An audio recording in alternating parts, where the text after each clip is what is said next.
or suicide.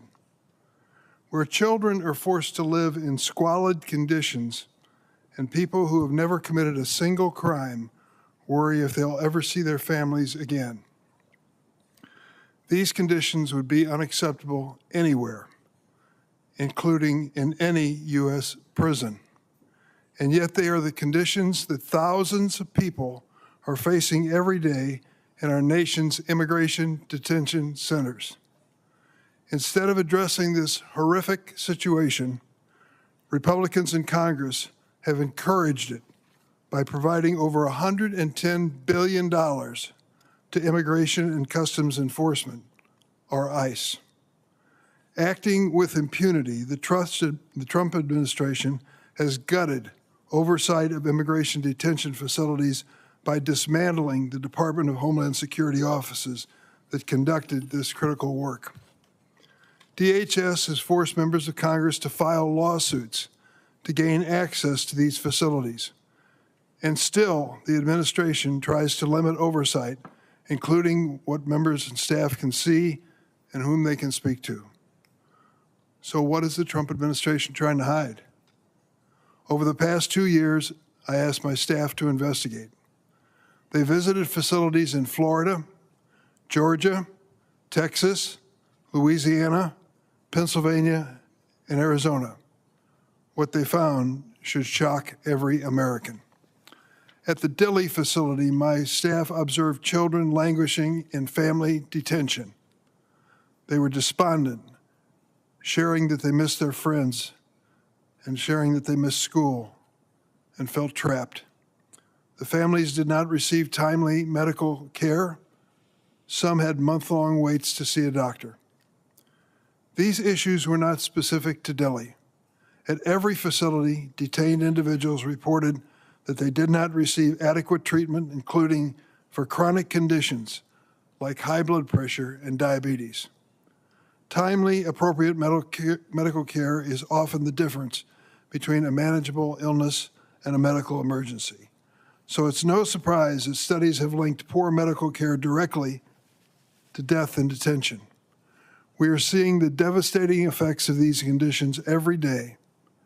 In just 16 months, more than 50 people have died in immigration detention under the Trump administration.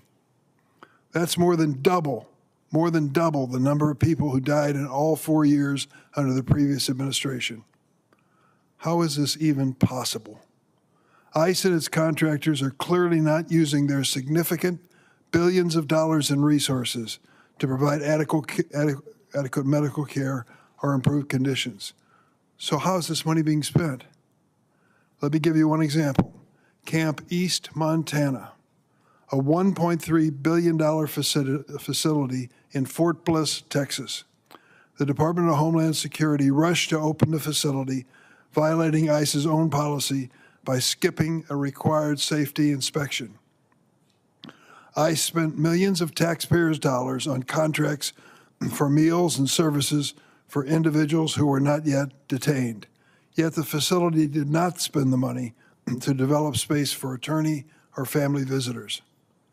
All of this is even more heartbreaking when we consider whom this administration is putting in detention.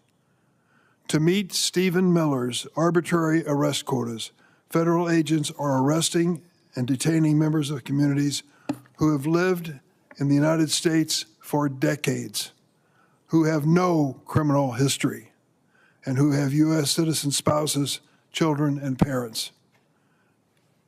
One of our guests today, Mr. Hernandez Navarrete, excuse me if I mispronounce your name.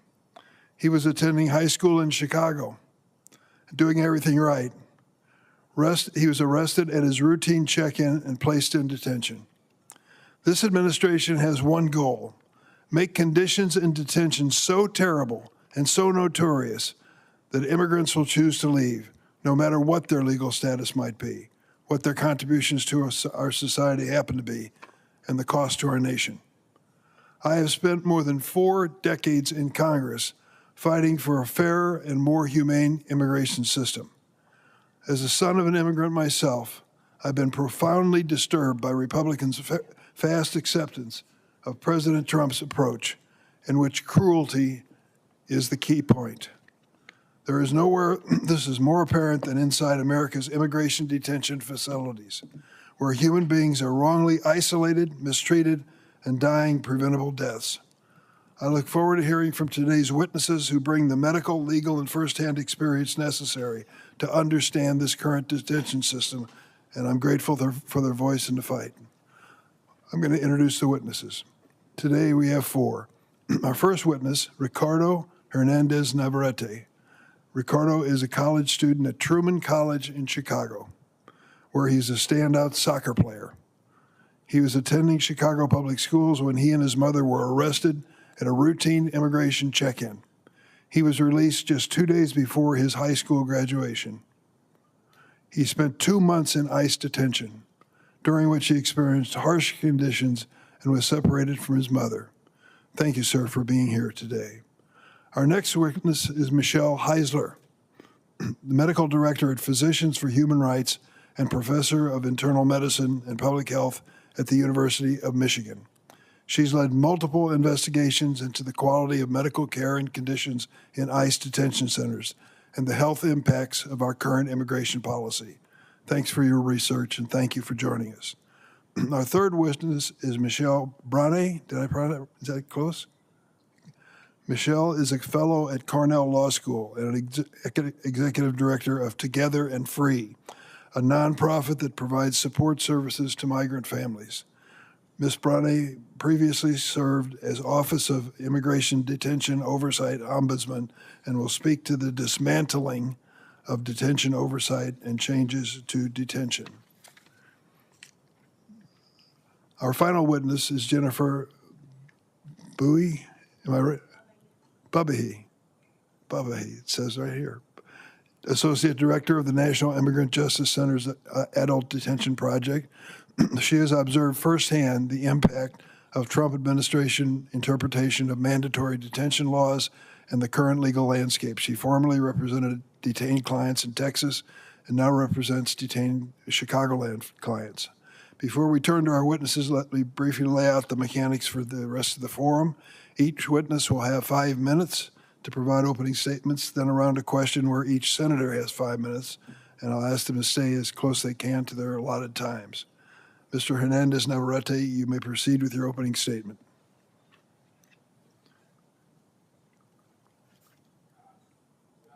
Make sure the microphone is turned on. And Good afternoon. My name is Ricardo Hernandez Navarrete. I want to thank Senator Durbin for allowing me to share my story. I am 18 years old, and I just graduated from my high school in Chicago. Which one? Mather High School. Mather. I was in ICE detention for 2 months and 10 days. On March 17, my mother and I were at our ICE check-in appointment. One day, I was senior in my high school, playing soccer, hanging out with my friends and family. The next day, I was in detention. My mother and I were separated in 2 months. I was transferred to 6 different places. I was in those places for days or weeks. I never knew how long it would be. They moved me around so much, telling me so many times to sign deportation papers. In Louisiana, they keep me in solitary for 2 days for no reason. Alone in a room with just a toilet. I couldn't call anyone and got not attention until I started screaming. At some place, we were stripped, searched. We eat horrible food, and it made us sick. They never let us go outside. I asked a ward at the facility in Louisiana. The name is La Salle. Why they were going to move me, and she got upset. She spoke me along and told me that if I didn't do what she said, she would pepper spray me. And one point, I saw a man get punched, and he was hurt and bleeding a lot. The whole time, I was scared for my mom, my brother at home, and myself. They didn't tell me why I was there or how long I was going to be there. It was hard to be separate from my mom. I couldn't talk with her, and I didn't know what she was feeling in detention. I stuck me for my community, my passion, and my life. Soccer.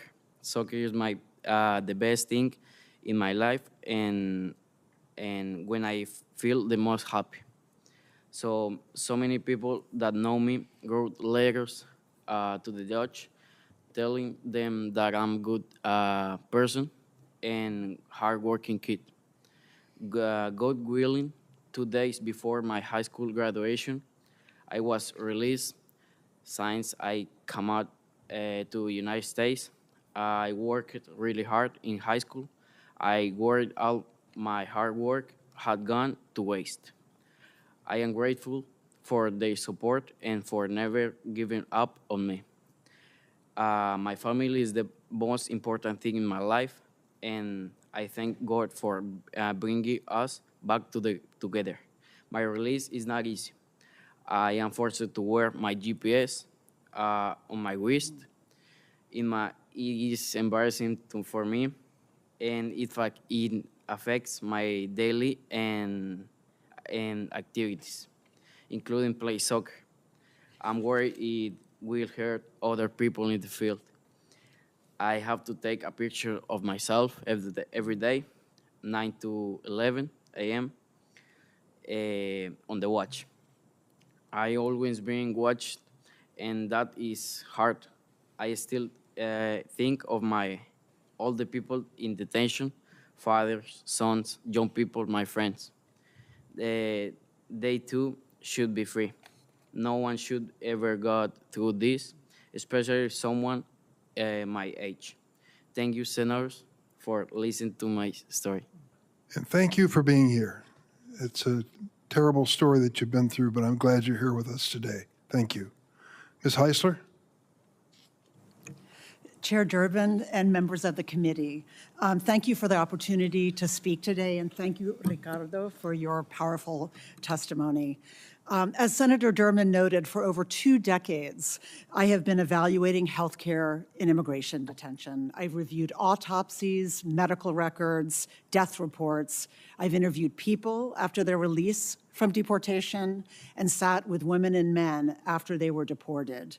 Throughout, I've had deep concerns about the quality of medical care in detention, but I have never been more alarmed than I am right now. As Senator Durbin asked, how is it that in 500 days of this administration, over 50 people have already died? This is the highest rate in almost 20 years, and it is higher than the rate during the peak of COVID. We have been trying to investigate to the extent possible of the scarce data we have available to try to understand what is happening, what is happening that is leading to these deaths. I'll briefly tell you about just one of the people whose deaths we describe in PHR's recent report with Human Rights Watch on deaths in detention.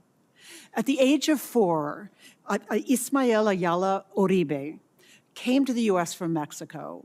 On August 17, 2025, Border Patrol apprehended him at the car wash where he had worked for 15 years. They detained him at Adelanto ICE Processing Center.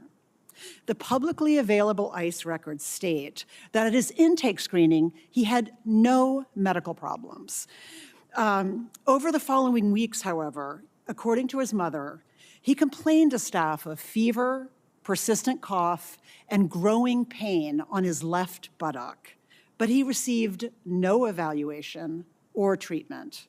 On September 21, he was brought in a wheelchair to the detention medical clinic, reporting 10 out of 10 pain. A nurse noted that he described sharp pain near his anus and recorded abnormal vital signs. While a doctor did order pain relief medications, there is no evidence that he had any physical exam to uncover the cause of his pain. 3 days later, Mr. Ayala Uribe was vomiting, sweating, and shaking, all signs of sepsis. Only then was he transferred to a hospital, and there he needed to be resuscitated within minutes of arrival. Hospital staff found a large abscess and scheduled surgery to drain it, but he died early on September 22nd before surgery could take place. The coroner ruled that his death was from a pelvic abscess, and the autopsy showed extensive necrotic or dead tissue spread across his left buttock, hip, and lower abdominal wall. An abscess is obvious on even a cursory physical exam, and it's completely treatable. If it had been treated when he first sought help, it would not have killed an otherwise healthy 39-year-old man. Any clinician would be alarmed by cases like this. A patient should be examined, escalated as necessary, and treated. This is not advanced medicine. This is basic care. Sadly, this is not one bad case. My reviews of deaths under this administration show the same recurring failures in medical care: missed diagnoses, inappropriate care, delayed escalation, symptoms ignored until it was too late. In addition, 7 of these 52 deaths were reported to be suicides. If true, this raises deep concerns about the monitoring and mental health care that people are receiving. Congress requires ICE to count and report deaths in custody, yet we do not know about those who almost died or died soon after being released. For every death, there are untold stories of suffering and harm. Without effective oversight that Dr. Brunet will talk about, it's impossible to determine the extent of harms, and yet oversight mechanisms have been dismantled. Many of these harms violate ICE's own policies. Just one example is the ICE Pregnancy Directive. This states that pregnant, postpartum, and nursing people should not be detained absent exceptional circumstances. Yet in Honduras this past year, with colleagues from the Women's Refugee Commission, I spoke with women who had just been deported from the US, who had been pregnant or postpartum while in detention. They described horrific lapses in reproductive health care.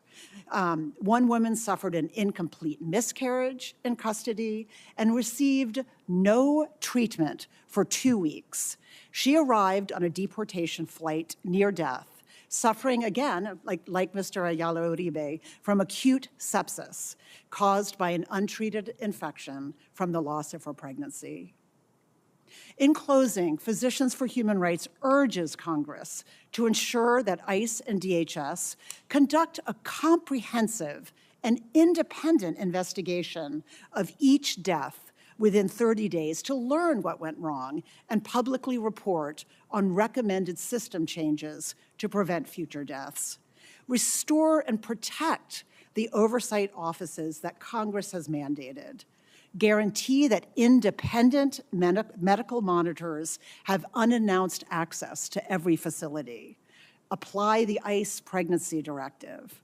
And expand presumption of release to everyone at heightened risk in detention. People with serious medical conditions, serious mental health conditions, with disabilities as well. Mr. Ayala Uribe should never have been ignored while an infection spread throughout his body. The pregnant and postpartum women I met in Honduras should never have been in detention.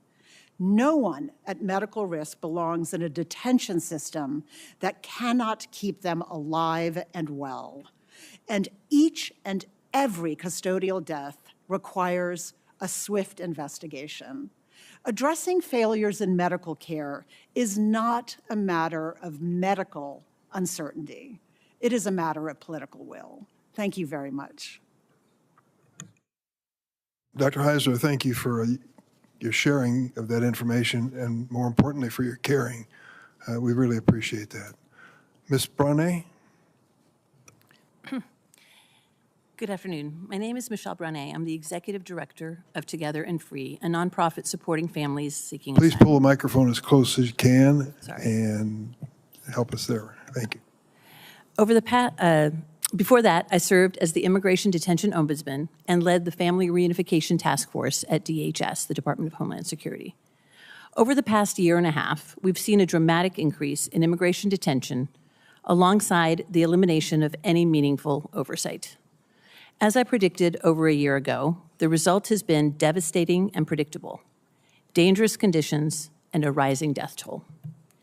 Congress created the Office of the Immigration Detention Ombudsman, known as OIDO, in 2019 to independently examine detention conditions. Our team of over 100 staff visited every facility holding more than 50 detainees once a week or more. We resolved over 12,000 complaints in 2024 alone. Urgent medical requests, missing medications, unsafe conditions, often within 24 hours, before they became life-threatening. On March 21st, 2025, DHS fired every OIDO employee without warning. Case managers stopped visiting facilities overnight. Complaints went unanswered. The Office of Civil Rights and Civil Liberties was similarly gutted. Since that time, ICE's detention budget has exploded, not by millions, but by billions. The administration called the basic detention standards, quote, roadblocks to enforcement, and called oversight agencies, quote, internal adversaries. That is not neglect and not a mistake. It was a deliberate choice. Since then, we are seeing what happens when no one is watching. Just before OIDO was shut down, case managers had found rotten, inedible food and a rat infestation at the Rio Grande Valley facility. They were pushing for exterminators and solutions, but the office was closed before that could be done. In Laredo, case managers were working to address cases of children separated from their parents in the same border facility for days with no contact when the office was shut down mid-case. Today, through our Together and Free triage line, I hear from families threatened with separation unless they agree to immediate removal. A father was told his daughter would be taken from him and sent for adoption if he refused to accept expedited removal. He was held in an adult facility.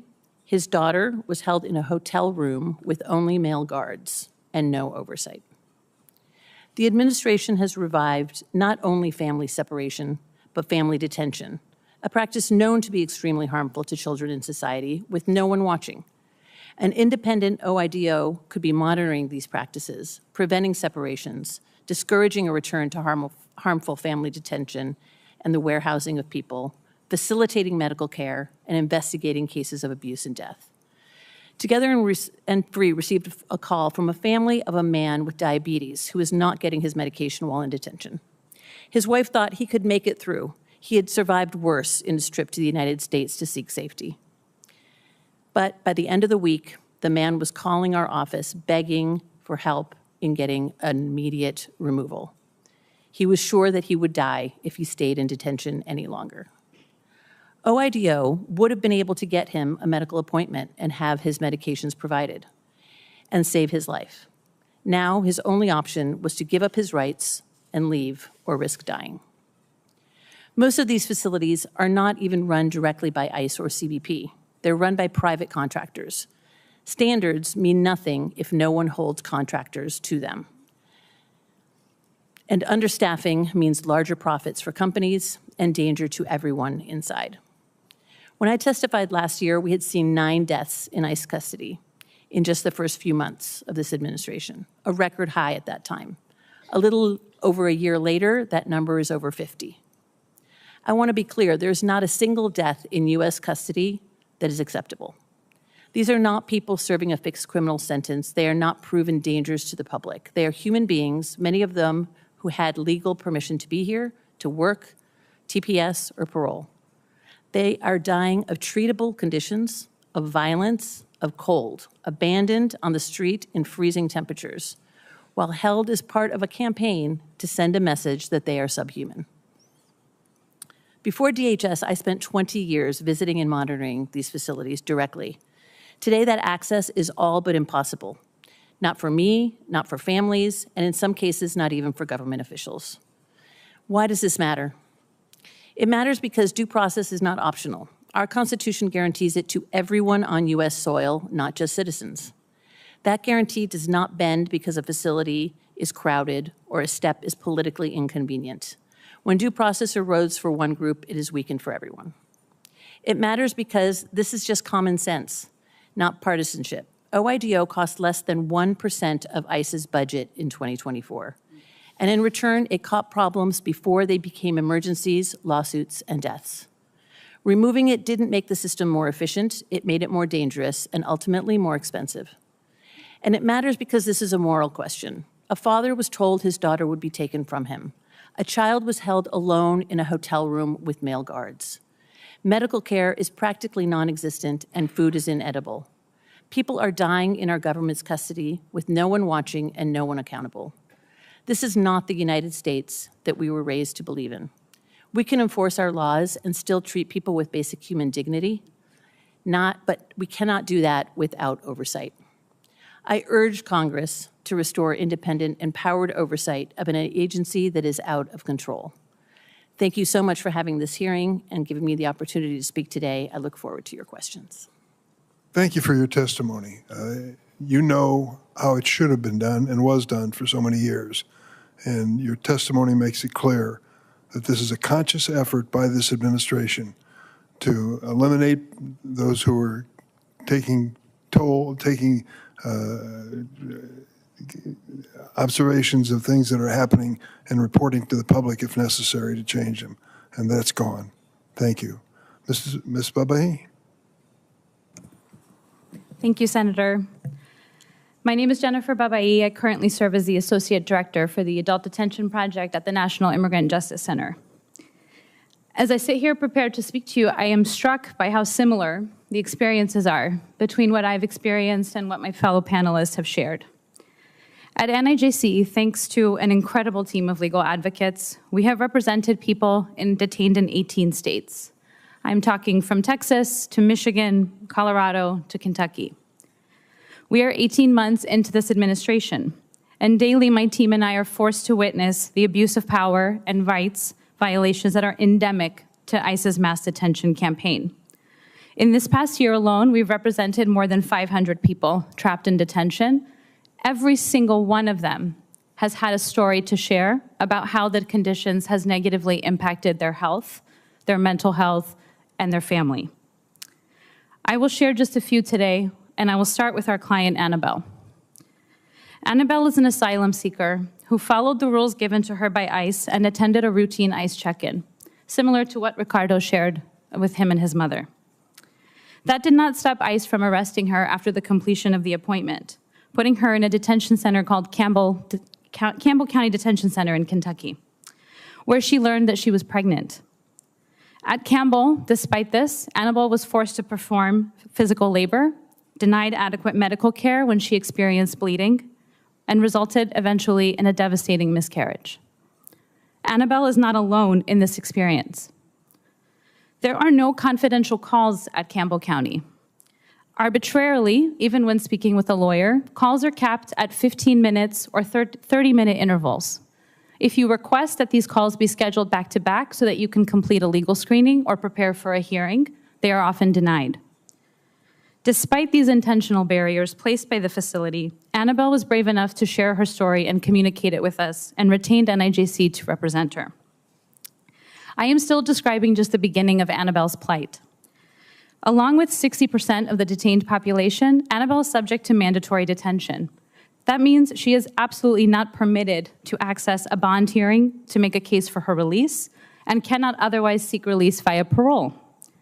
The cause of her entrapment is rooted in policies instituted by this administration last year.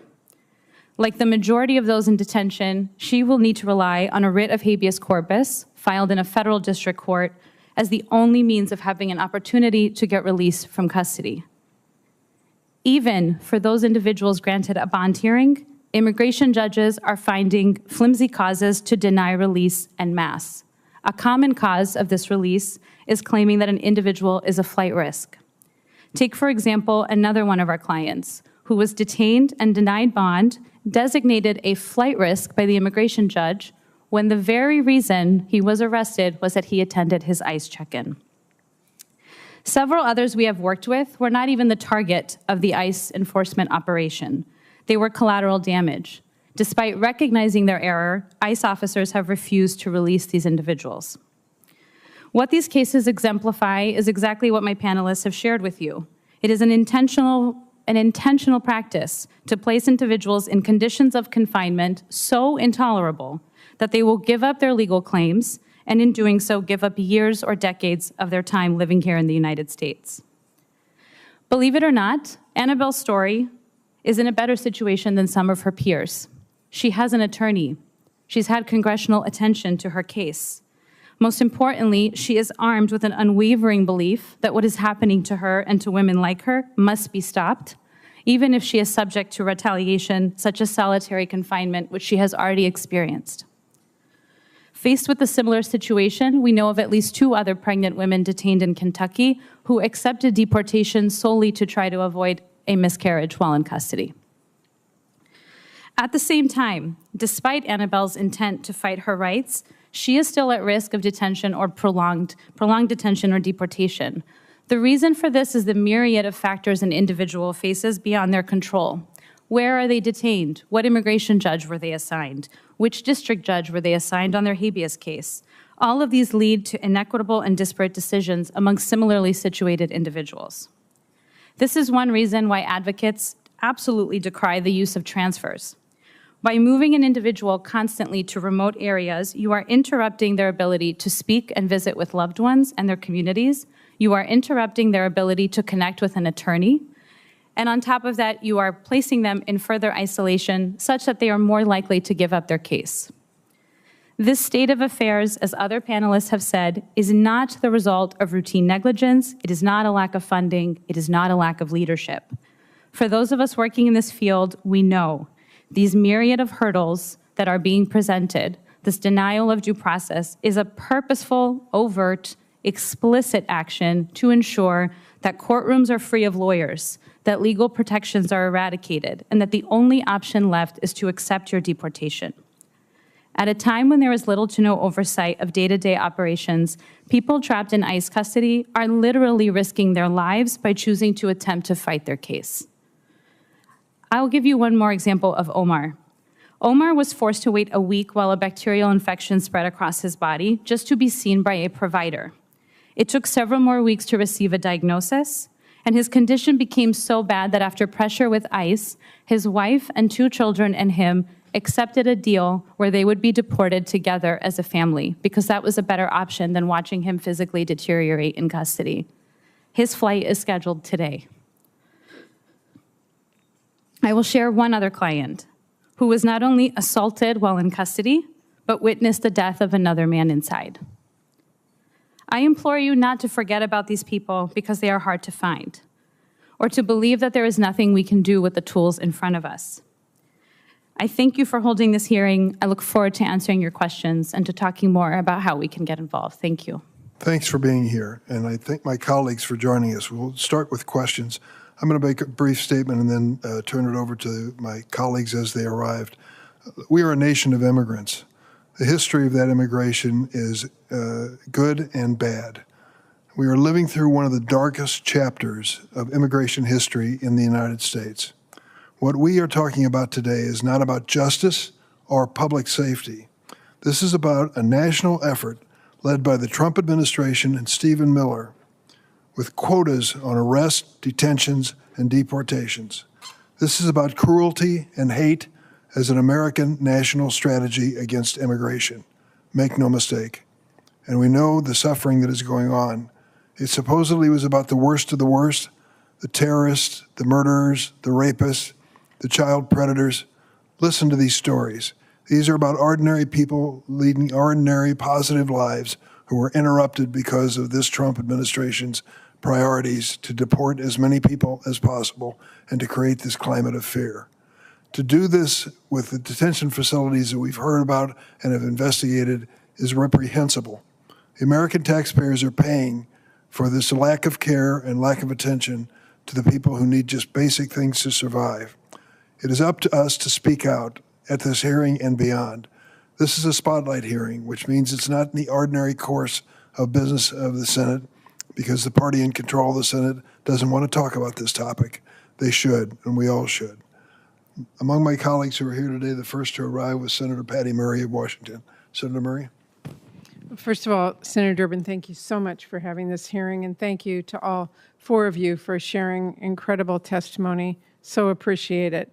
Dr. Heisler, let me ask you, you talked about people dying in ICE custody at increasingly alarming rates.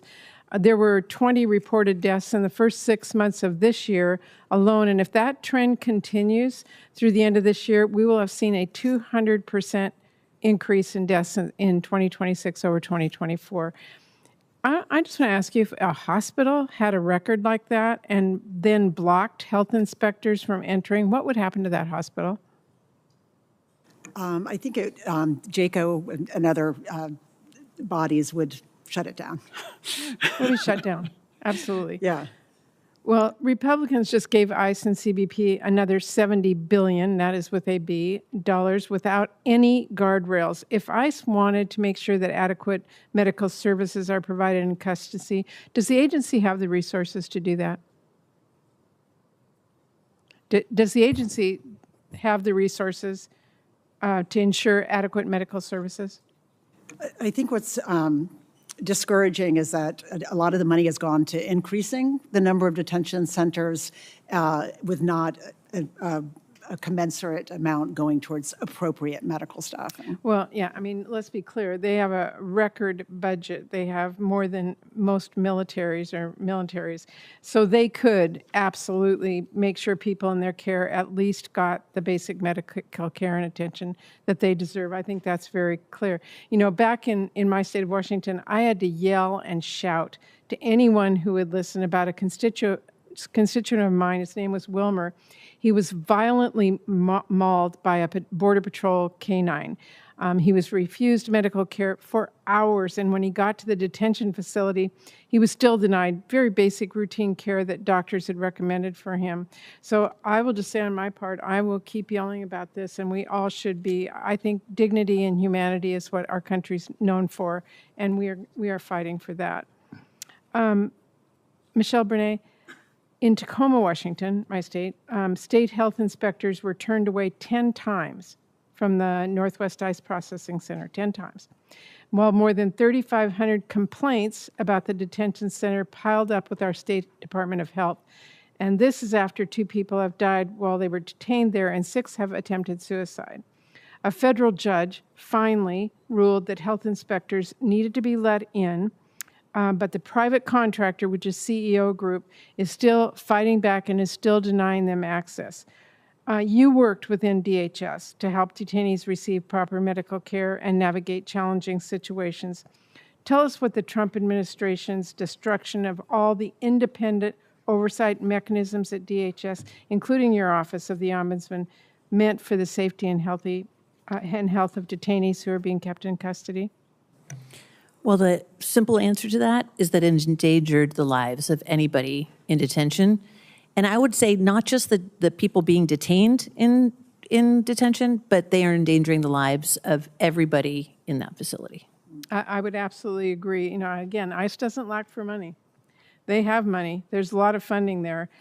They just don't want anybody to know how bad it is inside the facilities. In fact, CEO Group doesn't care about how the people are treated.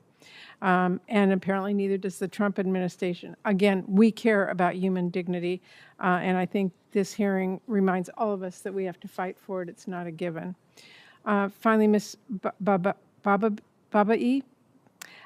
when ICE moves someone across state lines away from their families and their homes and their attorneys, is that an accident or is that a deliberate strategy? ICE transfers from facility to facility are absolutely intentional. Back in previous administrations, the excuse often given was that it was a matter of beds. But we know when I have clients based in Indiana or in Michigan or in Kentucky where there are adequate, if not too many beds, that that's not the reason. So it is a strategy. Absolutely a strategy. Okay, well, this is exactly what ICE has done with a constituent of mine. His name's Eduardo. He's lived in Seattle for 23 years. He is a small business owner. He has deep ties in the community, no criminal record. He's married to an American citizen. He was detained on the job in West Seattle and sent to the ICE facility in Tacoma. His wife and his attorney went to visit him in the morning. He was gone. At 2 a.m., ICE had put him on a plane, and he is now being detained in Texas. And he's simply asking to be transferred back to Washington State so he can be near his family and his attorney. This is a really ugly tactic that we are seeing, and it is not justice. And again, I remind all of us, we have to stand up and fight for this. So thank you for having this hearing. Thanks, Senator Murray. And I might add parenthetically, for those who don't know, Senator Murray is a ranking Democrat on the Senate Appropriations Committee. And when she talks about the resources available to ICE, she knows what she's talking about. Thanks, Senator Murray. We appreciate it. Senator Padilla, who will be followed by Senator Booker. Thank you, Senator Durbin, for continuing to be a champion of immigrant communities and for bringing us together for this urgent and timely conversation. The need for more oversight and accountability grows more urgent with each passing day. We hear it through the testimony of our brave witnesses here today, and I thank them all for being here, particularly for Ricardo Hernandez Navarrete for your courage to share your experience. We're reminded by the findings of a court-appointed monitor that the California City Detention Center has failed to comply with a judge's order to provide adequate health care. So these aren't just our accusations. These are court findings and court orders we're discussing here. Another is a ruling from District Court Judge Sykes earlier this month requiring federal immigration officials to provide clean drinking water and adequate medical care for those held at the Adelanto ICE Processing Center. Talking about basic, fundamental human rights. As we said, contrary to what Donald Trump wants you to believe, the vast majority of people in detention are not dangerous, violent criminals. There are people who are seeking a chance to work and provide a better future for their families. Outside of California, we know that there's a facility in New York where over 80 people were crammed into a room that was just 30 feet by 30 feet, with hard floors, concrete benches, only 3 toilets, no showers, no beds. We've recognized already that 53 people have died in ICE custody this year, and the numbers are likely to break a record yet again. Before I get to my questions, I just got to say this, that no matter what our policy differences or disagreements may be, we must remember and respect the fact that every single person in detention is a human being. Their lives have meaning and value, and they retain the fundamental human right, even in custody, as the law clearly says, they deserve access to basic things like food, drinking water, and life-saving medical care.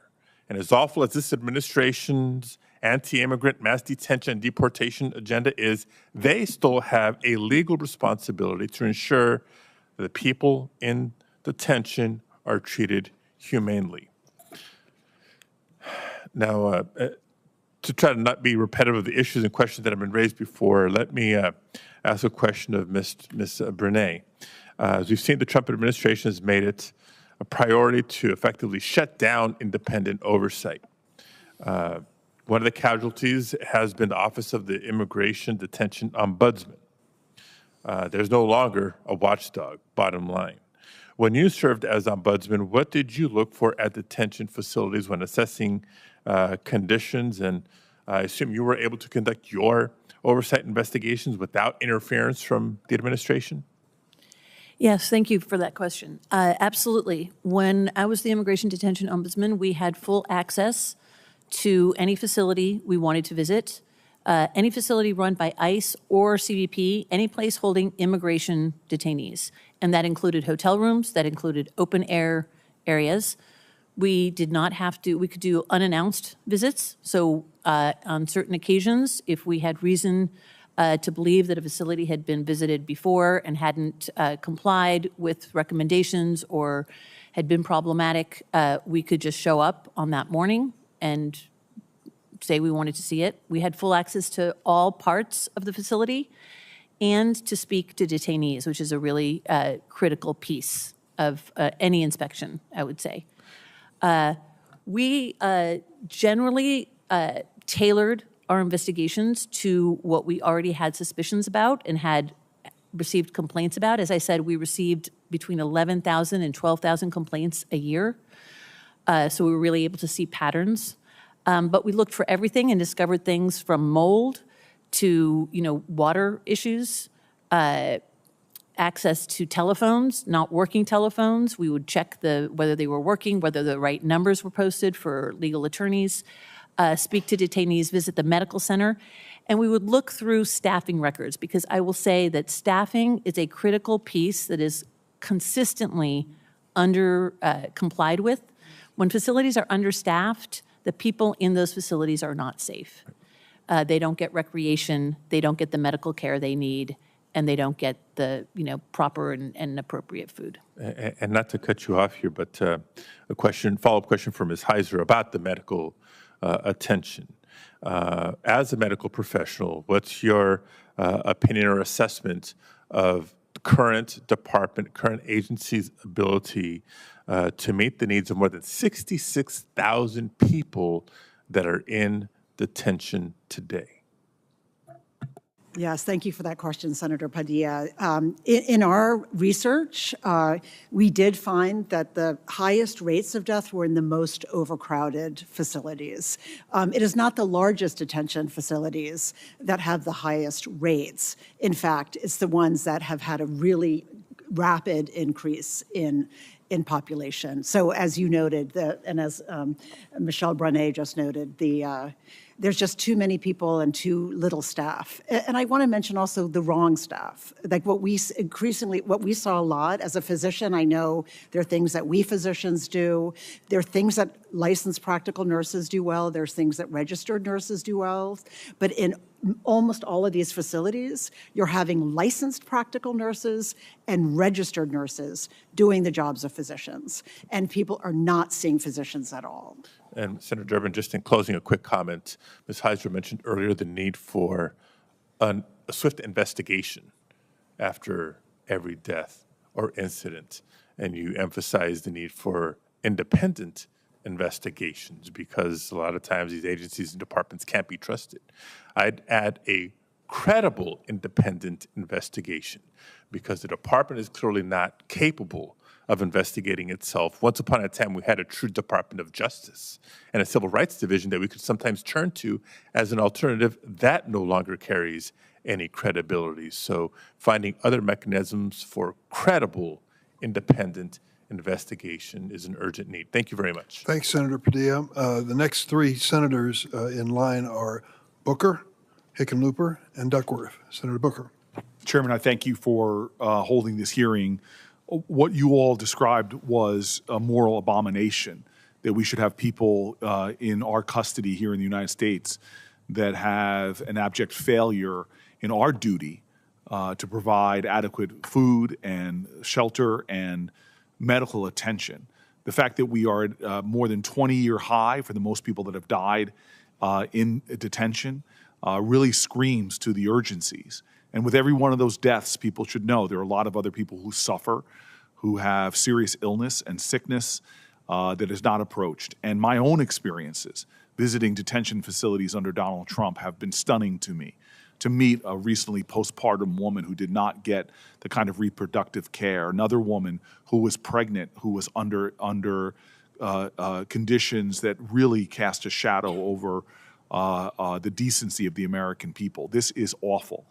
And what is even more shocking is the fact that this president promised that he would go after the worst of the worst, that he would go after criminals, people that are threats to our communities. And instead, he has people running into our communities, jumping out of unmarked cars, masked, dragging away people who have American spouses, American children, American grandchildren who pose no threat whatsoever, who've been here for 15, 20, 30 years, contributing to our economy, doing everything they can to comply with our immigration rules that even the Cato Institute says navigating that Byzantine labyrinth and finding a way towards legal status.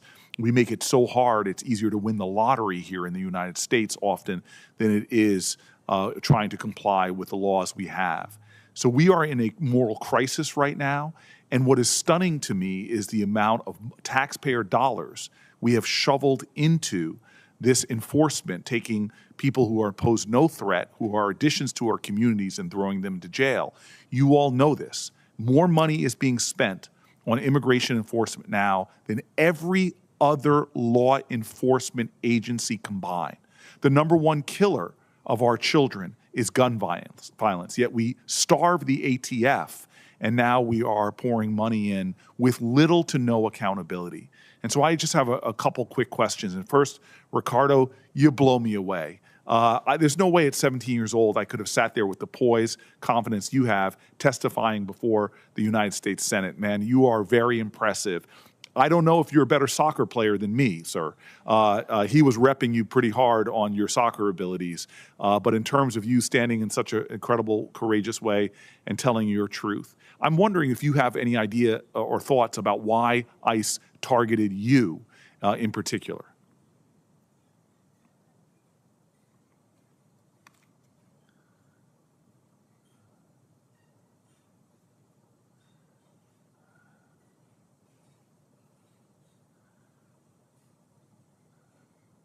Did you tell him I was a better soccer player than him? Did you tell him that? Es tan importante también. Dígame. I don't know why, but the Senator Durbin said that they taking out everybody, so they going for everybody, no matter what age, what person it is. So I think, yeah, they're going for anyone. Sí, la verdad. Otra vez, rápidamente en español, quiero dar gracias a usted. Tú tienes increíble coraje y tú eres una persona muy impresionante. So gracias por todo. Gracias. My last question, Ms. Brani, real quick, and my colleagues are waiting, so if you can keep it under the 30, 40 seconds.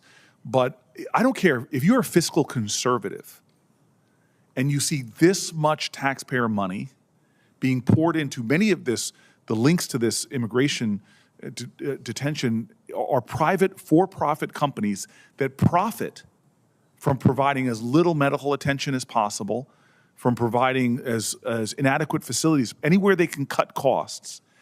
What does it really say about our fiscal responsibility in terms of pushing this much money with this little accountability? It's an absolute failure. I mean, honestly, I don't know how you could have contracts involving so many people's lives and so much money that are being violated on a daily basis and continue to pay the contractors more every time you renegotiate. Thank you. And I want to say that many of these contractors are massive political contributors to the Trump administration, which is more ties to the corruption of our president. Thank you. Thanks, Senator Booker. The next three senators are Senators Hickenlooper, Duckworth, and Smith. Thank you, Senator Durbin. And Ricardo, I want to assure you, you are certainly a better soccer player than Senator Booker. He's a pretty good football player in his day, but that day was a long time ago. And I apologize for what you've had to endure. It's a hard thing for any American to hear. Dr. Heisler, thank you for being here today and for all your work on these issues. I'm concerned about the tuberculosis outbreak in the Aurora Detention Facility in Colorado. The detainee tested positive for active TB just over a month ago. And since then, we've heard reports of up to a dozen detainees testing positive. Despite this, the private contractor, the GEO group, and ICE have refused to provide access or information to local health departments and to members of our team who are just seeking to ensure that, A, the detainees are receiving adequate care and adequate protection from getting infected. So why are we seeing outbreaks like this? at detention facilities. I'm so glad you brought up that case. I think often kind of the canary in the mine are infectious diseases where there's inadequate screening, there's inadequate monitoring. There is a concern that there's inadequate treatment. Tuberculosis is highly treatable. It takes a long time, but it can cause death if it's not adequately treated. And I think, again, as Michelle Brenet said earlier, this is yet another case where the horrific poor conditions in detention centers not only put everyone who has exposure, TB is highly contagious, as you know. You know, in the hospital, we wear all sorts of masks and everything to prevent it. It's highly contagious, airborne disease. So it not only puts people at risk within the detention centers, but everyone in the community. Right. So again, these atrocities shouldn't just be confined to the detention centers, but in cases like this, they affect everyone in the community Right. and put Puts everyone at risk. the entire community at risk. And leads to my second question, and a legal question. I'm not a lawyer. I hear story after story. So many people feel that they are being tortured in a way, that it's one form or another, push that to that limit of human endurance so that they will voluntarily leave, that somehow that's a financially effective solution to this deportation issue that they feel is such an impossible situation that we have. I guess I would start with you, Dr. Heiser, and then go down. Is that legal? I mean, in your interpretation of the law, and then Dr. Brenet and You know, when you look at the UN Convention of Torture definition of torture, it's severe physical or mental suffering. It's perpetrated by an agent of the government, of the state, and it's often done to try to coerce or to get some response. So I think we need to look very carefully about whether this constitutes torture.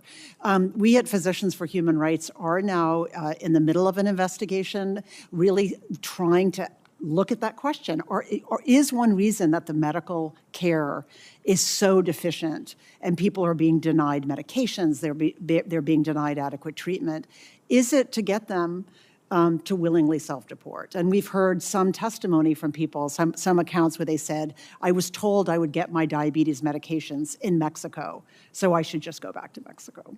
yeah, Dr. Brenet, or Ms. Brenet, is that legal? I think that there are absolutely grounds for claims against ICE and the government for the treatment that they're subjecting people to. And in fact, we have cases, civil cases out there, right? Just as,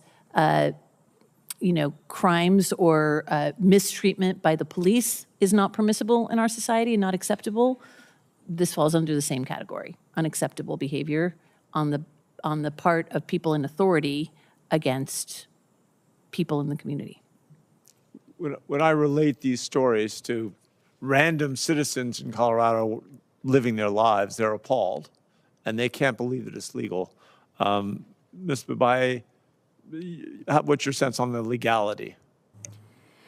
I would say it's absolutely illegal. And in addition to, I think, Michelle, what you're talking about are these federal tort civil violations that we are trying, I know advocates across the country are trying to find ways to partner with more lawyers that we can bring civil violations, torts violations. There are actions constantly on the conditions of facilities, trying to find ways under the APA or other forms of the law where you could really claim that a facility is violating the law and should be shut down. I think this is also a place where Congress can step in more. If we think about the appropriations coming up, are there ways that we can have a tighter string on the budget and what's required before another dollar can go to ICE? All right, welcome questions. Thank you. Thanks, Senator Hickenlooper. Senators Duckworth, Smith, and Merkley. Thank you, Senator Durbin, for hosting this important forum, and to thank you to all the witnesses for being here. As a United States Senator, I have a lot of responsibilities. We all do, and I take all of them seriously, but still my number one priority is making sure that my two daughters are safe and sound. I spent so much time worrying about how they're doing at school, how are their grades, are the other girls being nice to them? I hope that they're not being bullied. I'm sure every parent in this room can understand that, just as I'm sure every parent in this room is mortified by what Ricardo has gone through. This is absolutely unacceptable. For him, it wasn't any other of the kids at school that he needed to worry about. It was actually the United States government.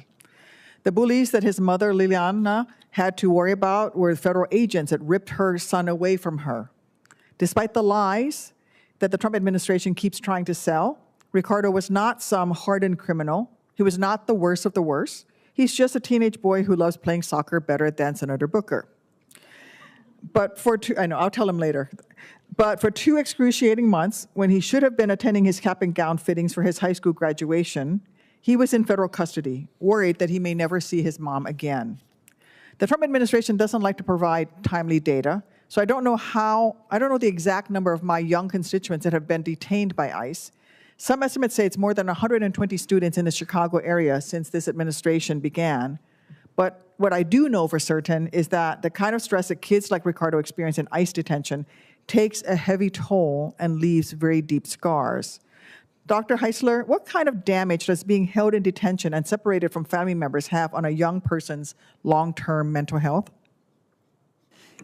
There's so much evidence on this. I mean, there's so much evidence of, again, thinking even of the family separation that happened, but evidence that being exposed to conditions in detention can lead to severe PTSD, anxiety, depression, developmental delay. I think more broadly, as I talk to my colleagues who are child psychiatrists and pediatricians, they truly believe that we're facing really a generational trauma, because you also have to remember there are thousands of U.S. citizen children whose parents are being ripped away from them and being deported. So there are countless numbers. There's thousands of children who are U.S. citizens who are going to be in the U.S.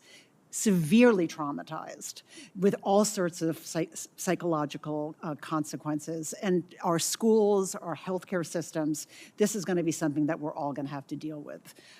Again, we're going to have a whole generation of children facing trauma from this, as well as other people who witness it. Imagine your daughters being in school and one of their best friends is ripped from the school, shrieking and crying, or seeing their parents who are waiting outside the school being taken away.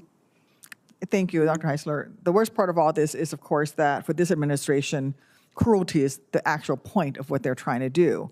They want people in detention, including minors, to feel so hopeless that they would rather be deported than spend another second there, which brings me to my second point. When I was wounded during my tour in Iraq, I was told that I sacrificed for this country. So of course I was going to receive the best accommodations. It was as if I had earned the right to accommodation only because I had served. But that right comes from the moment that you're born in this country. It does not start with one's service to this nation or end because of someone's legal status. My prosthetics require more maintenance than the pair that I was born with. I know firsthand how difficult it can be to take care of your assistive devices, so I've been devastated by stories of ICE's inhumane treatment of people with disabilities. People like Mr. Rodney Taylor, who is a double amputee, who was put in solitary confinement for 3 days. 3 days. At Georgia Stewart Detention Center as punishment because he would not enter a cell covered with an inch of water, which would have destroyed his battery-powered prosthetic legs. ICE held Rodney Taylor for 16 months in total, and in that time, he was at times prevented from fully charging his prosthetic legs, which meant that the motor could no longer bend the legs, causing pains in his hips. Rodney was unable to access a prosthetist who could calibrate his leg, so he suffered severe knee pain and developed bone spurs in his back. Rodney was forced to crawl across filthy, unsanitary bathroom floors just to take a shower. I wish I could say that this kind of humiliation and neglect was rare, a one-off, isolated case, but again, cruelty is the point of the Trump administration. What happened to Rodney is a part of a larger pattern of people with disabilities having their rights violated in ICE detention. Ms. Brené, after hearing about Rodney's experience, do you believe ICE provides adequate care and accommodations, particularly to people with disabilities? Absolutely not. Reasonable accommodations are a human right. And we as a society cannot begin to draw the line as to who has the right accommodations, and we especially cannot let the Trump administration draw that line. Their cruelty is extended to everyone caught in the immigration detention system, but they've shown an extraordinary backwardness in their neglect and abuse of individuals with disabilities. Ms. Bernay, again, how would a fully staffed and funded Office of the Immigration Detention Ombudsman ensure that people receive their right to adequate care and accommodations while in ICE detention? Again, the Office of OIDO had case managers across the United States that regularly visited facilities in addition to responding as soon as possible, if necessary, within 24 hours to any complaints filed. But they also visited and went in and spoke to detainees on a regular basis. And actually, an example very relevant to what the story you just told, I reached out to some case managers recently in preparation for this hearing to hear about some of the cases that they remember, and was reminded of a case in which a case manager went into a detention block and saw a young man who was sitting in his bunk, not participating with the rest of the folks, and looked upset. So he went over to him to talk to him and found out, indeed, almost exactly the situation that you've just stated. He had a prosthetic leg that had been damaged. His prosthetic had been damaged, and so he was relying on his bunkmates to carry him to the bathroom, carry him wherever he had to go. He was not getting meals, and he was devastated and didn't know what to do. So the case manager was able to immediately make an appointment and arrange for a prosthetic to be provided or repaired so that he could then participate and get the basics that he needed in life.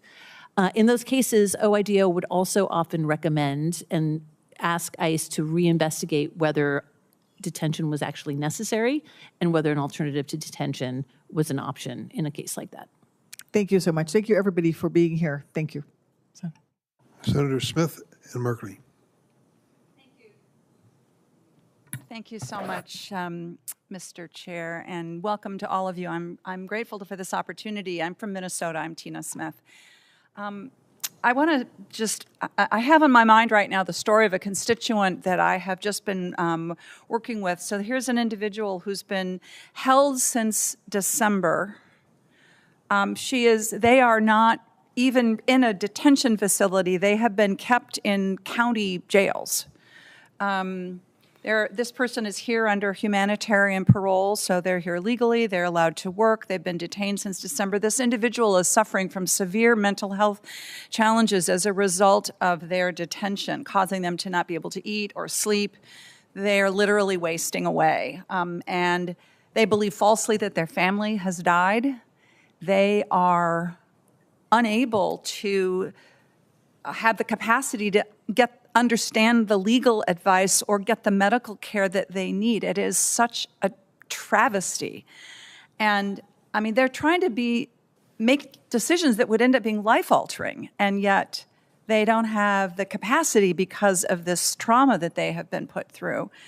And I can't believe that this, as tragic as it is, I doubt that this is an unusual story. And I wonder if maybe Dr. Heisler or Ms. Bernay, if you would just comment on whether this story, this individual case sounds familiar to you based on what else you've heard about what's going on in detention, or sort of this endless pre-detention processing. I'll just briefly say, sadly, it's not uncommon. I would agree, not uncommon at all, and I think absolutely exacerbated by being cut off from the outside world, from contact with their family, from oversight, places where they can file a complaint or get the assistance that they need. In my experience in Minnesota, there is this sort of catch-22 between what would be the so-called standards in a detention facility versus what are the standards in these processing facilities. And it's impossible for an elected official to get to the bottom of this because you're in this constant cycle of who's responsible and who's on point. And so, Ms. Babai, I want to ask you about this in particular. I hear a lot from my constituents and still happening during Operation Metro Surge, that ICE doesn't regularly or update in a timely way their detainer locator tool, right? So it's impossible for families to figure out where their people are. And when we try to help from a casework perspective, we're often told they're in Whipple when actually they're in East Montana. And then we're told no, and then it changes again. It's impossible to get any answers here. So can you speak to this and what you have seen, whether in your assessment, this lag time and this updating of data? I mean, is this a bug or is this a feature? Yeah, I would call it a feature. Since January, since the administration came in, this has been a consistent issue with the ICE record locator. There's also been times where, because of a family member, we've detected someone might be at a local processing center and we try to reach them in time. And what has happened in those situations is ICE will reject the phone call by stating, you need to wait, you're not their lawyer. And I'll often respond and say, well, I can't be their lawyer yet until I'm allowed to have a legal phone call. Right. And that call will be rejected. And what we typically do in those situations is you chase every 24 hours. And unfortunately, yeah, that is very common. Yep. And then we're told, well, they're in a processing facility, so we're not required to provide them with, a variety of things, including access to an attorney. But then they get transferred to Texas, and their attorney is not licensed to practice in Texas. Their attorney is licensed to practice in Minnesota. Yeah. And so there is this endless loop of challenges that is just ridiculous. Yeah, I just want to speak to the fact that ICE does forum shop, and in the Fifth Circuit, Yes. it's one of the most challenging places to get an individual out of custody. And what it's really required of us as legal service providers is to make connections across state lines in a way we really haven't before. Yep. Yeah. Yeah. I mean, and I just have to repeat that, so many of the people who find themselves in these untenable positions are people who are here legally. They are asylum seekers. They are refugees. They have work permits. They are going through the lawful immigration process and doing their best to follow all of the rules because they don't want to get cockeyed with the process, and then that is used against them. And I think that this is the part I could say in Minnesota that just fundamentally goes against people's innate sense of fairness and reasonableness when this process is so, as my colleague from Illinois said, is just obviously designed to cause pain and chaos, not to resolve it. Thank you. Thanks, Senator Smith. Senator Merkley? Thank you very much, Senator Durbin, and thank you for your long advocacy for sanity in immigration rules, including fighting for our dreamers, and I still hope we can do a comprehensive legislation. We came close in 2013, close in 2024, but here we are with just kind of a jungle land mentality of chaos. And Ricardo, thank you for coming. And I understand you were transferred 4 times?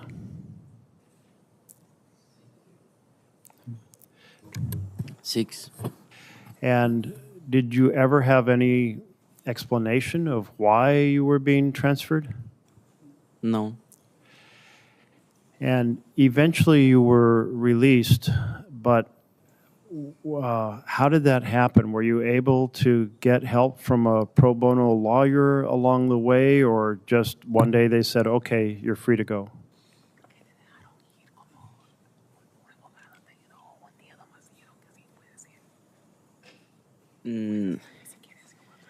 Tuve corte un día y el juez de Kentucky me negó la fianza y a la hora un rango mayor del juez me dejó salir como era eso.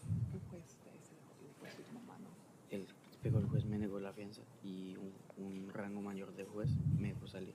Creo que fue a eso. He's not exactly sure, but he had a court date and spoke to a judge, and then shortly after, another judge or someone from ICE potentially could have intervened. This was also a day or two following the release of his mother, whose habeas was granted. So they're not exactly sure if the release of his mother had a positive implication on Ricardo's release. But also his community continued to rally around him, his soccer coach, his colleagues, his team players, all kind of calling and demanding for his release. Yes. Well, one of the things we've witnessed is a lot of transfers were occurring in the system, making it very difficult for people to contact their family and to contact a lawyer, with just kind of a deliberate strategy of making it very hard to get fair treatment. And I just was trying to understand if that was in your case as well. But anyway, I'm very glad that you're released. During that early period of detention, did you think I may be stuck in here forever? Yeah. And I mean, that's like you know, it's just a form of massive distress. I've been arrested by this very powerful nation and this very powerful legal system, and will I ever get out of here? So this is just, the whole thing going on now is so unacceptable, the treatment of individuals. Back under the first Trump administration, I heard the speech by our Attorney General saying that they were going to split children from their families and to discourage immigration. And I read that out loud and I said to my staff, that can't be possible. No American administration, not even the Trump administration, would deliberately harm children as a strategy. And a member of my team said, well, you find out by going down to the border. So I went down to the border that weekend and thus became the first member of Congress to witness the child separation. And I'll never forget seeing this group of young boys in a cyclone fence cage peering through this warehouse, trying to see their relatives in other cages, and then going outside and telling the press what was happening. And thank goodness publicity put an end to that version of child separation, but here we are in another version of mistreating children with the second Trump administration.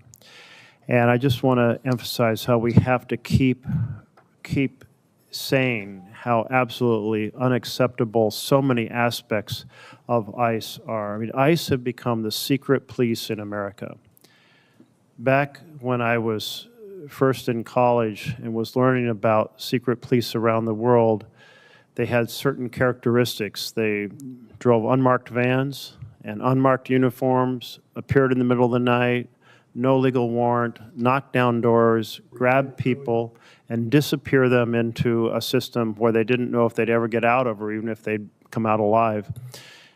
That is exactly what this administration is doing with ICE. So I want to emphasize how essential it is that we continue to say secret police are unacceptable in America, and that our constitutional rights, due process, are being devastated by this administration, and hold everyone in this administration accountable when we get the chance to do so, and set up systems so this never, ever happens again. Michelle Brunet, I wanted to ask you, the dangers seem to expand. Well, the detention expanded so much faster than the oversight. And so that was a significant factor in just a massive failure of oversight to hold bad actors accountable in this system? Absolutely. Not only has detention expanded at a lower rate than oversight, but oversight has been virtually eliminated from inside of the government, of the federal government, while detention has, as I said, ballooned to 10 times in terms of budget of what it was before. Yeah. Well, And again, as I said, it's intentional. That was because they do not want us to see what's happening. I would also add that not only has internal official oversight been eliminated, but the access to facilities by private citizens and the community has also been curtailed. So really all that's left is you all. So I thank all of you who've made visits to facilities and encourage that continue, because you're all that's left.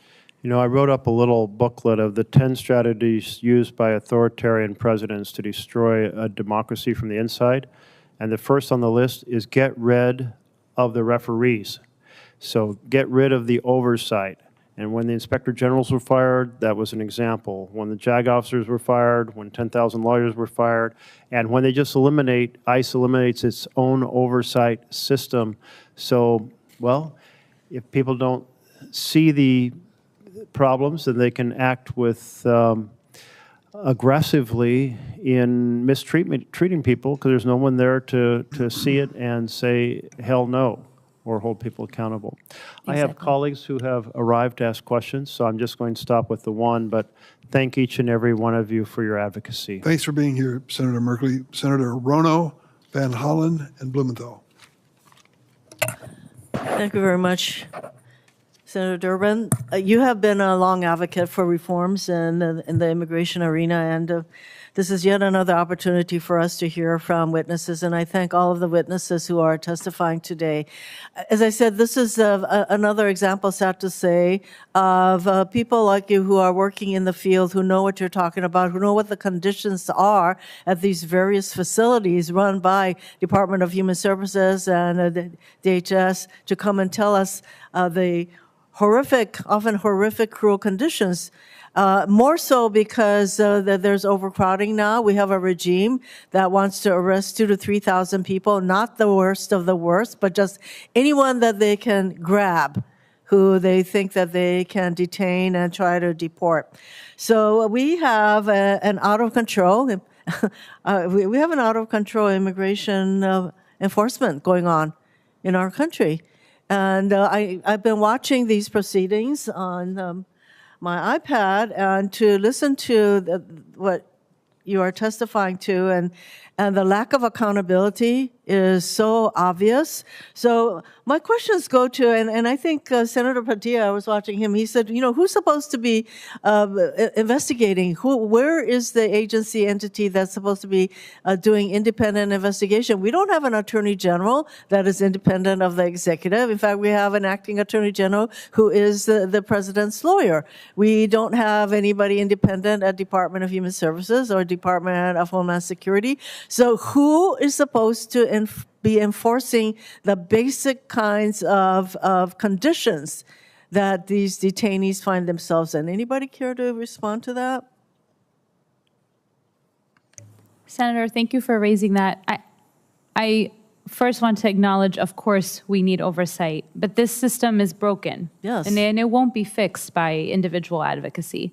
And one aspect in the time remaining to at least collect the evidence to figure out what can be done is for the congressional visits that I know Dr. Bernay just acknowledged. By going to these visits, by taking the tours, by speaking to the individuals, you are giving advocates a secondary form of evidence of what we're witnessing when we take down the stories of the individuals we interview.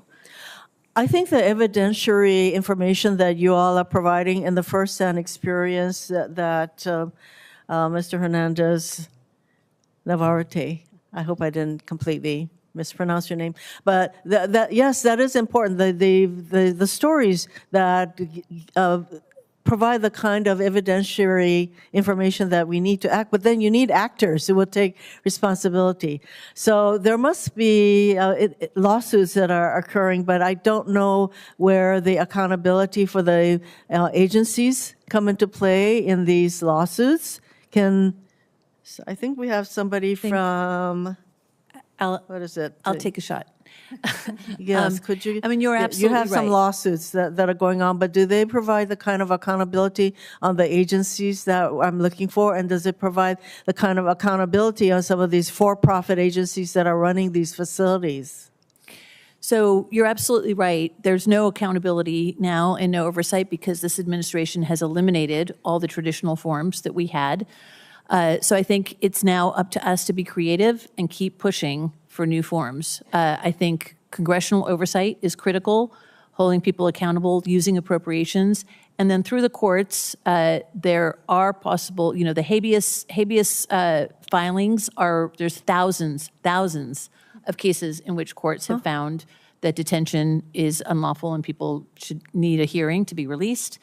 And there are private torts being filed under the Federal Torts Claims Act against both the government and civil suits against some of the contractors and companies that are helping DHS and others enforce what they're doing in inhumane ways. So we'll have to see how that plays out in the courts.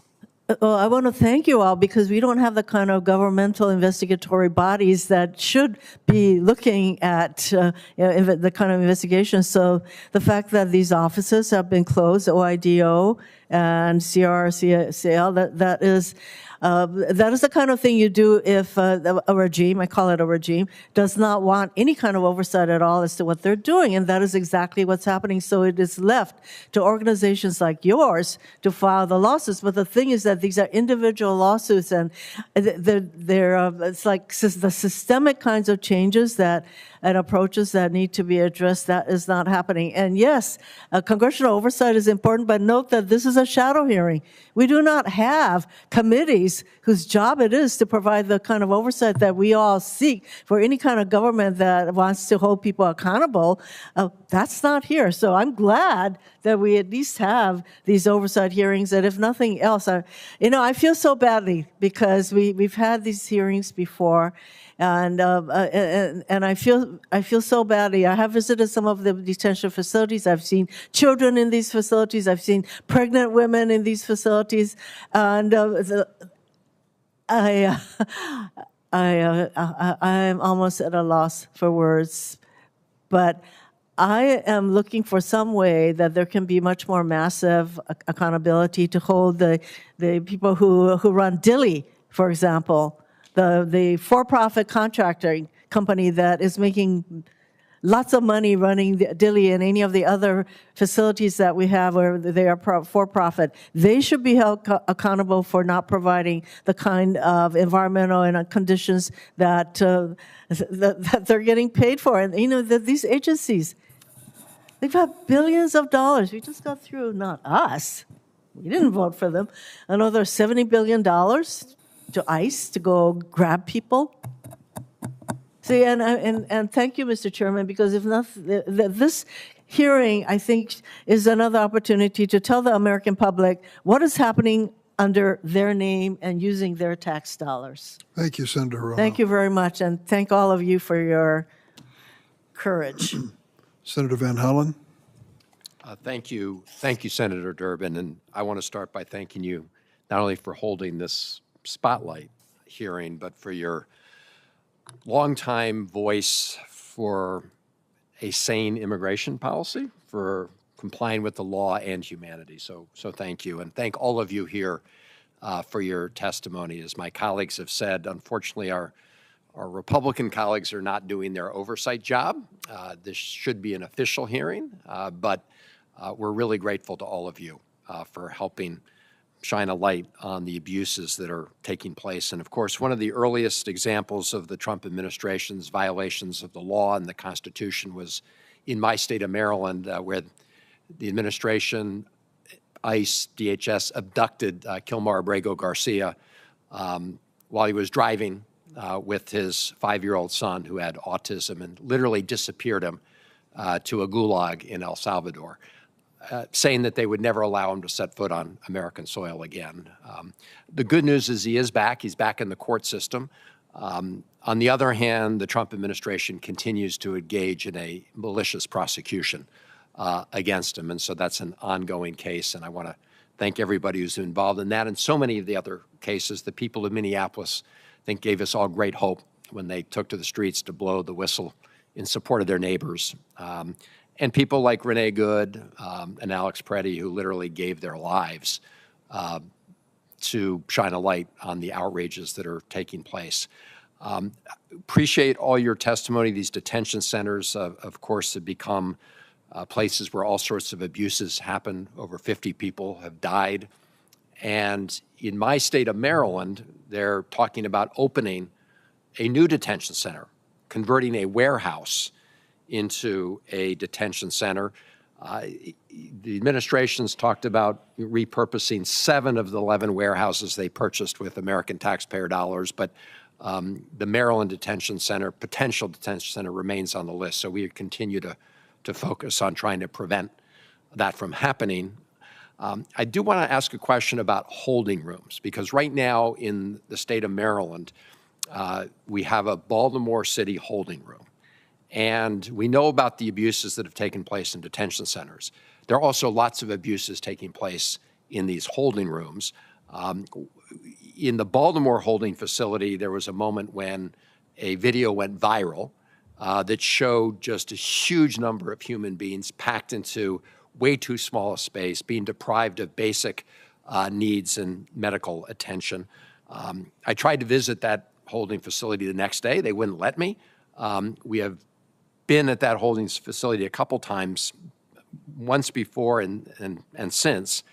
And one of the things they did is get rid of what had been a 12-hour limit, right? Because we had a 12-hour limit for humane reasons. People should not be held in these particular conditions for more of that time. And they waived that. And in the Baltimore holding facility, people had been there for way over that time, in some cases more than 3 days.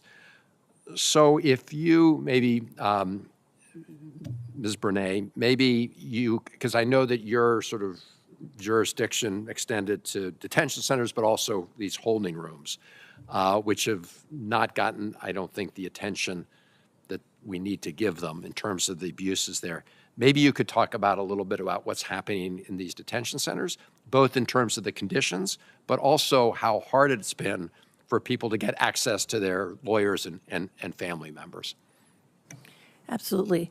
Holding facilities are not intended for long-term custody or detention. They're exactly that. They're temporary location for somebody to be transferred for a more appropriate location. And so, you know, one of the reasons that they are so concerning is that when you're holding people there for a long time, they're clearly not equipped for that use. They don't have the right toilet facilities, sanitation, food delivery, places to sleep, air circulation, space, right? Basics. And lead to not only bad conditions, but again, I think medical consequences as a result, and in the worst of cases, deaths. They also don't have the ability to communicate with people on the outside world, which is why it's even more critical and disturbing that they have eliminated the internal forms of oversight. You know, OIDO in the old days would have been able to go to these holding facilities and actually would have, under these circumstances, specifically focused on those facilities as something to look into. Made immediate recommendations for people to be transferred out more quickly or released if they didn't have to be detained in the first place, which, as we know, is the case for many, many, many of the people that we're talking about. And I would just say again that, you know, when I was at the Office of the Immigration and Detention Ombudsman, we would make recommendations, and very frequently our recommendations were complied with before we even left the facility. Not always. Sometimes it took longer to work out, but sometimes we could get a repairman in right away, we could get people transferred, and we could get a recognition that, oh, you're right, we shouldn't be doing this, we're going to turn around and change it. So I think it's incredibly, you're absolutely right that looking at these holding facilities is essential. They're not getting the attention they need. And oversight, if we don't have the internal oversight, external oversight by Congress, by the public, and by others is even more critical than ever.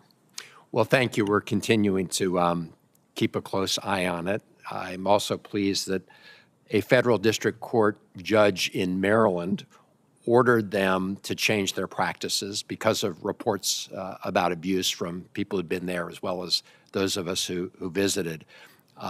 But this administration actually sued the entire federal district court bench in Maryland over immigration-related issues. So it just shows the vindictiveness of this administration for judges who are upholding the law. Thank you, Senator. Thank you, Senator Van Hollen. Senator Blumenthal. Thanks, Senator Durbin. I want to join Senator Van Hollen in thanking Senator Durbin for his career-long, lifelong advocacy, providing a model for many of us of what that kind of advocacy looks like. And I appreciate your leadership on so many fronts. You know, as I look at you, I think of people who every day have to go to work and deal with these heartbreaking problems. We are here in the nation's capital, and we think about it, but it's your life's work And so I just want to thank every one of you on this panel, not just for being here, but for devoting yourselves to helping people who are the victims of an administration policy that is systematic and strategic in its cruelty. There is a reason why detentions are up. There is a reason why more children are separated from their parents. It is because of quotas, the numbers that are set forth and then rigorously enforced, at least they are insisted on by leadership, beginning at the White House. So we know that this cruelty is no accident. It's purposeful and relentless.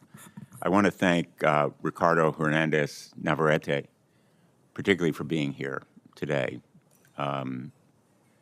Being in school, being young, it takes real courage to come here and tell us your story. And your story is so similar to others that I have heard. 5-year-old girl in Connecticut, call her Camilla, spent 118 days alone in federal immigration custody while her mother waited to be reunited with her just miles down the road. Camilla was passed back and forth between a foster home at night and a facility during the day for 118 days until a lawsuit compelled her release back to her mother's care. It wasn't voluntary, it was a lawsuit that compelled the administration to return her. Neither the foster home nor the facility in New Haven, where Camilla spent her days, are licensed, inspected, or monitored by the state of Connecticut. We wouldn't put other children in that kind of facility, but that's where Camilla was sent. This is because the Federal Office of Refugee Resettlement has that duty, and they are shirking it, refusing to answer questions on who exactly is overseeing care of these children. Camilla's not here today to tell her story, but Ricardo, you are. And I would just like to ask you how it felt to be separated from your mother and detained for 2 months while you were in high school, and what impact did it have on you? It was really bad because I never before like too long for my mom and to my brother, and yeah, it's hard to think about my mom and what she's feeling, what she's seeing, and what she's experienced in the place that she was. But God is good, and so yeah, He helped us. Thank you. Ms. Brené, you have direct experience in the Office of Immigration Detention Oversight, Ombudsman, which involved investigation into detainee deaths. On March 14th, 2026, Mohammed Nazir Pakatwal, a former Special Forces soldier who worked with United States Special Forces in Afghanistan, died. He died within 24 hours of being taken into ICE custody. To date, the autopsy records of his death have not been released publicly or even to his surviving family members. That's because the Dallas County District Attorney and the Assistant Field Officer for ICE, ERO in Dallas, refuse to release them. He's one of at least 52 deaths in ICE custody since January 2025, and his family is hardly alone in seeking answers that would come from that autopsy report, which has been withheld. You have to ask, why are they reluctant to release it? What are they covering up? What do they have to hide? And families like theirs deserve answers about the history of their loved ones. Is this kind of withholding of information something that your office would have looked into while you were there? Absolutely. This would be a classic example of something somebody could have filed a complaint to us, come to us for assistance, and as an ombudsman, our role would have been to sort that out and help the family get access to the materials and information that they have every right to have. Now, of course, that ombudsman function no longer exists. No longer exists, and that, as I've said, that was very intentional. Which is very convenient and intentional, because the oversight, the watchdog, is no longer there to, in effect, blow the whistle. To sound the alarm or to assist people with their issues. Absolutely. Thank you very much, Mr. Chairman. Thanks, Senator Blumenthal. Senator Rono, thank you for being here. My colleagues have been too kind in their comments, but I have tried throughout my career in the House and Senate, particularly in the Senate Judiciary Committee, to focus on imprisonment and incarceration. Dostoevsky wrote many years ago, you can judge the civilization of a society by visiting its prisons. And when you reflect on that for a moment, you think, if we're trying to get away with anything bad, we'd probably start in prisons, because the prison population does not evoke sympathy initially. They're paying a price for wrongdoing. Exactly the opposite is true in the many cases we described today.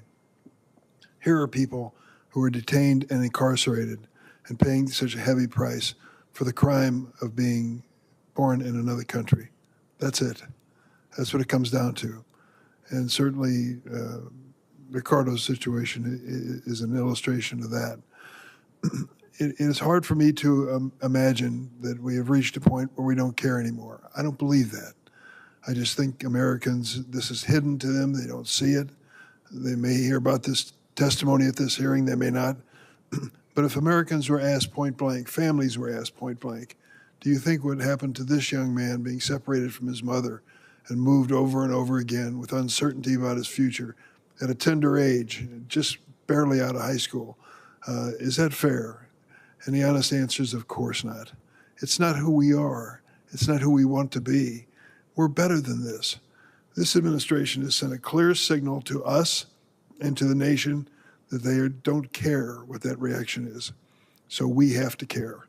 That means we have to be attentive to people on both sides of the aisle who will speak up for this injustice and be determined to do something about it. I want to thank our witnesses. Each of you in your own capacity have played an important role in bringing out this story for the public to hear. I don't know how much coverage there'll be. You never know. But perhaps, just perhaps, something that was said today will strike a nerve with someone who witnessed this to do more and to ask the hard questions of members of Congress and members of this administration. And I'd say to our young soccer player, best of luck to you. Now that you're finishing high school, and Truman College is where you're going to school now? Good. They have a good soccer team? Yeah. Now they do, I'm sure. Well, I wish you the best, and please let my office know if we can help you in any way. So that's all we have today, and I thank you for coming to the Spotlight hearing. Thank you.